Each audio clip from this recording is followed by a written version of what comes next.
Hey everybody, welcome to House Hacks.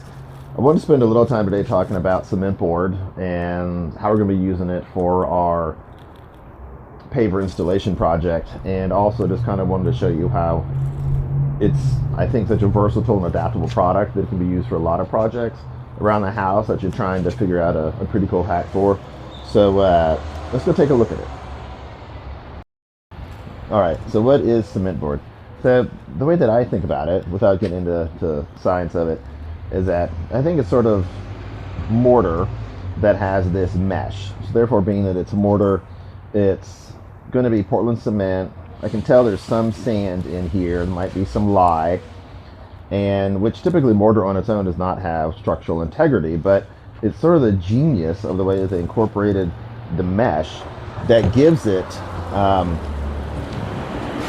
a fair amount of structural integrity.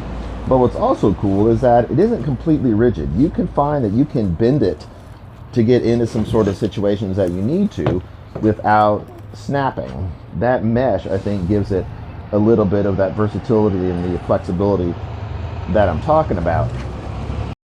One thing that's really neat, I think, as well about cement board is that it's super easy to cut. So if you use a pair of cement shears, just like these, as you can kind of see the operation of, it cuts the cement board really well, doesn't create a lot of dust, doesn't create noise,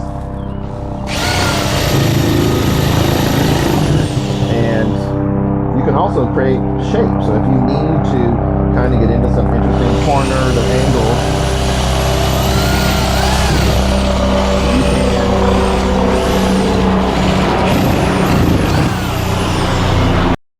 So the way that we're going to be using the cement board today as a house hack is that we're going to be using it as the substrate below our pavers. Oftentimes, individuals will use road base or paver base compound and some sand, build that up first, tamp it down, compact it, and then put the pavers directly on top of that. And I've certainly been involved in projects like that. But what I found is that over time, maybe 5-10 years or longer, you do notice that some of the pavers begin to settle and sink down.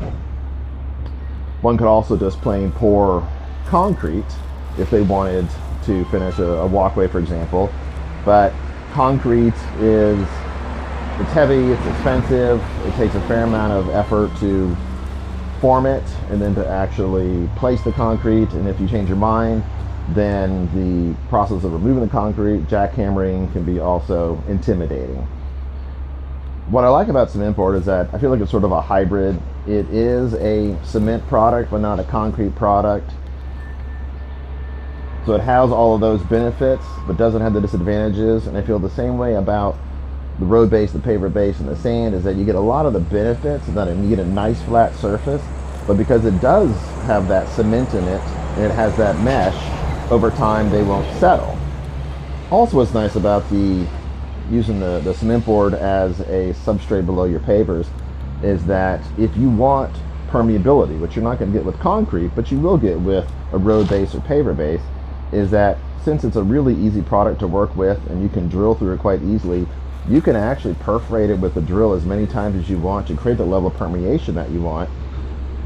Also, one thing that's nice too is there are some companies that do sell these flat panels that are meant to go below pavers, and they're a fantastic idea, but from ones that I've seen, they're not as large as the dimensions you get with cement board, where cement board is 3 feet by 5 feet. So therefore, for a walkway, for example, the one that we're going to be working on, I'll show you in just a moment, it completely covers side to side, so therefore we know we have a flat surface, whereas the other panels that I've seen for below pavers are smaller, so therefore you're still back into that situation of making sure that everything's flat before your pavers go on, whereas the cement board, in my opinion, solves those problems too. So that's why for paver installation, I think cement board is a really good house hack, and so check it out in the future and let me know if you have any questions or comments.